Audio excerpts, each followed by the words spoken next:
চিনি দিয়ে চিনি রুটি রুটি কারি পাতা। এই এখন চলছে skin care. Hey guys, good morning. আবারও সকাল সকাল আজকে উঠে পড়েছি। সকালবেলা যে অনেক সকালে উঠেছিলাম, কিন্তু আমাদের বেরোতে একটু লেট হয়ে যাচ্ছে। তার একটাই কারণ, সকাল থেকে আমার খানিকটা মাথাটা খারাপ হয়ে গেছিলো, কারণ ভিডিও কিছুতেই আপলোড করতে পারছিলাম না। কি প্রবলেম হয়েছিল উদ্ধারও করতে পারছিলাম না। তবে এইসব নিয়ে অনেকক্ষণ টাইম ওয়েস্ট হয়েছে, আর বেশিক্ষণ টাইম ওয়েস্ট করবো না, তাড়াতাড়ি বেরোই। ব্যাগ ফ্যাগ প্যাকিং অলমোস্ট হয়ে গেছে, টুকটাক জিনিস ঢোকানোর আছে, সেগুলো ঢুকিয়ে তাড়াতাড়ি আগে রাইড শুরু করি, তারপরে দেখা হচ্ছে একদম রাস্তায়। একদম করছিলাম প্যাক, আর তারপরে কি হলো, বৃষ্টি ছিল।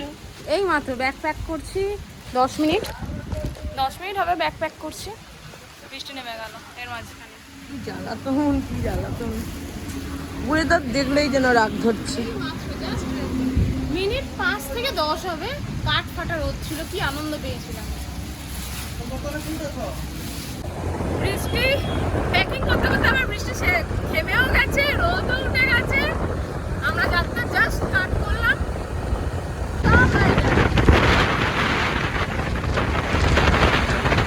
একটা ধাবায় দাঁড়িয়েছি, তো নিয়েছি হচ্ছে পরোটা আর চানা নিয়েছি, রাইস নিইনি। রাইসকে প্রচণ্ড ঘুম পাচ্ছে, দুপুরবেলাতে চালাতে অসুবিধা হচ্ছে, ভুলে পড়ছি, কালকে খুব অসুবিধা হয়েছে, তাই জন্য আজকে রাইস না, রাত্রে গিয়ে রাইস খাবো। এখন পরোটা আর চানা নিয়েছি, আপাতত এটাই আজকে লাঞ্চ। কালকে আমরা যে মেসটায় ছিলাম, ওখান থেকে বেরোনোর সময় প্রচুর বৃষ্টি পড়ছিল, তো একটা আঙ্কেল দাঁড়িয়ে ছিল আমাদের সাথে, এমনি নর্মাল কনভারসেশন করছিল।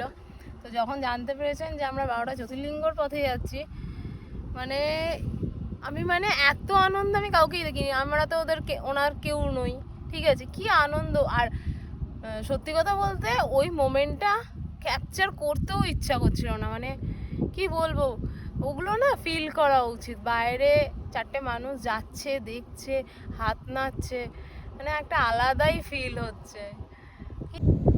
আমরা এখন গাড়ি চালাতে চালাতে খুব ক্লান্ত হয়ে গিয়ে রাস্তার পাশে গাড়ি সাইড করে একটু বসে পড়েছি। যেই বসেছি, দুটো ছেলে এখান দিয়ে যাচ্ছে, ওই দূরে গিয়ে নোটিস করেছে, ওখান থেকে চিল্লাচ্ছে ব্লগার ইউটিউব। আমি বলছি হ্যাঁ, বলছে বেস্ট অফ লাক। আমি বললাম থ্যাংক ইউ বলে ওরা রানিংয়ে বেরিয়ে চলে গেল। ভালোই লাগে বেশ, নতুন এক্সপিরিয়েন্স করছি তো। এইভাবে তো কখনো এক্সপিরিয়েন্স আমরা করিনি, এইভাবে করিনি, ভালো লাগছে। জানি না কতটা আছে ট্রাভেল করা, গাড়ি নিয়ে স্কুটি নিয়ে শক্ত আছে। একটা স্কুটিতে একজন হলে তবু ঠিক আছে, বাট আমরা দুজনে যেভাবে যাচ্ছি, লাগেজ আছে, টাফ তো আছেই। বৃষ্টি না হলে অতটা প্রবলেম নেই, কিন্তু ওই একটা মাথায় আছে হর হর মহাদেব, 12টা জ্যোতির্লিঙ্গ ক্রস কমপ্লিট করতেই হবে অ্যাট এনি কস্ট। দেখা যাক, আশীর্বাদ করুন আমরা যেন ঠিকঠাকভাবে পুরো যাত্রাটা সফলভাবে কমপ্লিট করতে পারি।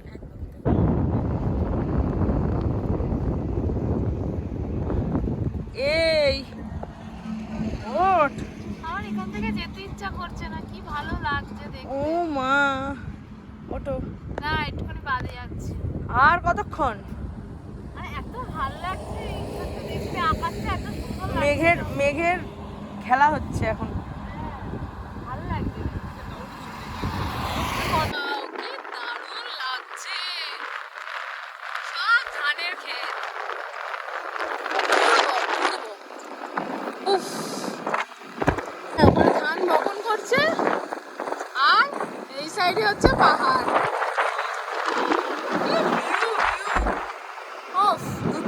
দুর্দান্ত।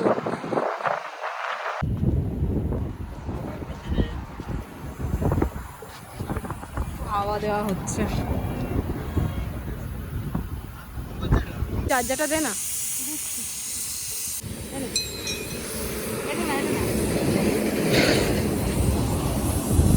চার্জ শেষ হয়ে গেছে।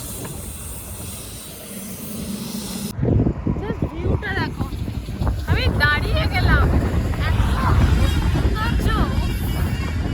যাই হোক, আমরা ফাইনালি উড়িষ্যা ক্রস করে অন্ধ্রপ্রদেশে প্রবেশ করলাম। ভাই রে ভাই, কি জোর হাওয়া দিচ্ছে, 40-এর বেশি স্পিডই তোলা যাচ্ছে না, গাড়ি 80-তে চললে হিলে যাচ্ছে পুরো।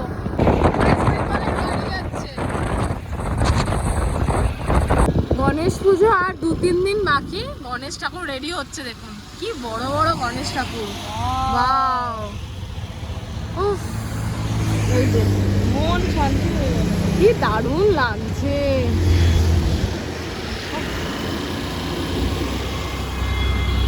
কতদিনের ইচ্ছা ছিল যে গণেশ পুজোর সময় মহারাষ্ট্রে থাকবো।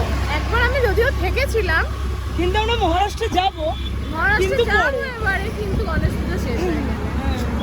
আর যদি 3-15 আগে যদি আমরা রওনা দিতাম তাহলে হয়তো মহারাষ্ট্রে টাইমলি পৌঁছে যেতাম। ব্যাড লাক, সাডেন প্ল্যান করলে এরকমই হয়। আগে থেকে যদি প্ল্যানটা করা থাকতো তাহলে ওভাবেই প্ল্যানটা করতাম, তাই না? যাই হোক, কত বড় একটা হনুমানজির মূর্তি। জয় বজরংবলী। আর 90 কিলোমিটার বিশাখাপত্তনম।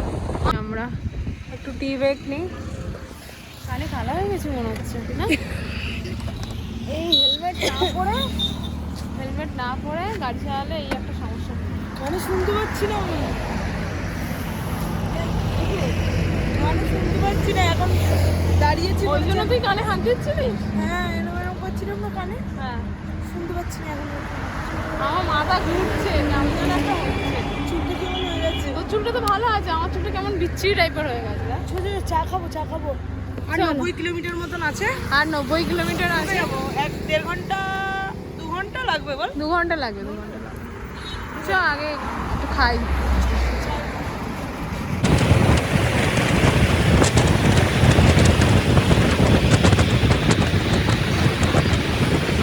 আর 4 কিলোমিটার বাকি।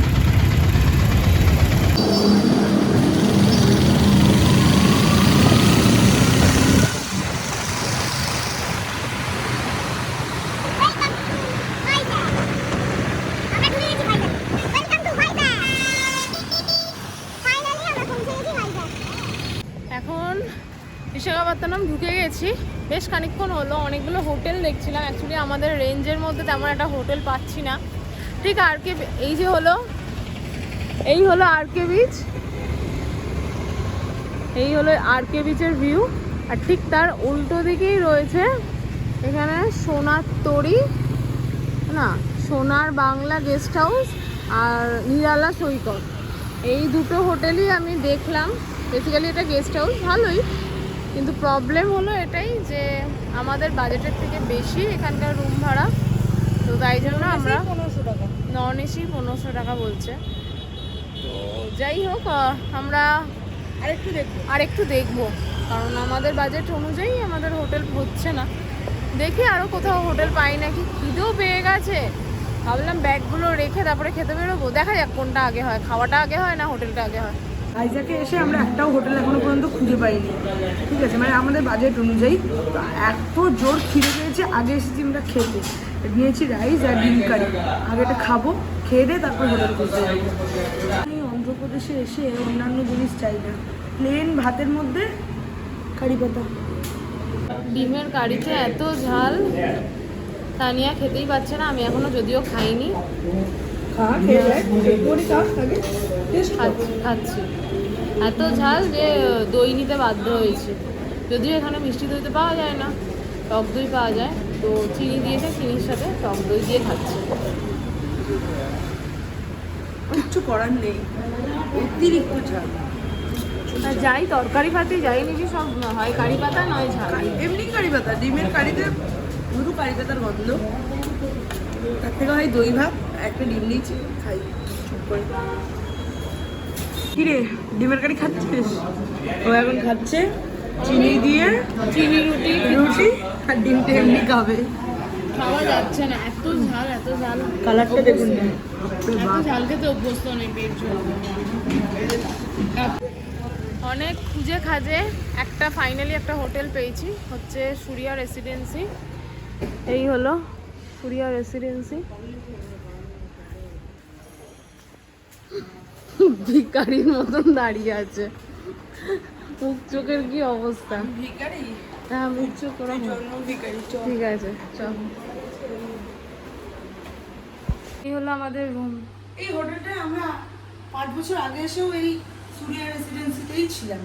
হ্যাঁ, এখনো রইলাম। অনেক দর কষাকষি করেছি, দিয়ে ছেলেটার মাথাটা পুরো চিবিয়ে চিবিয়ে খেয়েছি। তারপরে আমাকে ঠিকঠাক বাজেটে রুম দিয়েছে। রোদে ট্যান পরে অবস্থা খারাপ হয়ে গেছে, তাই এখন চলছে স্কিন কেয়ার। এই যে আমারও অবস্থা তাই।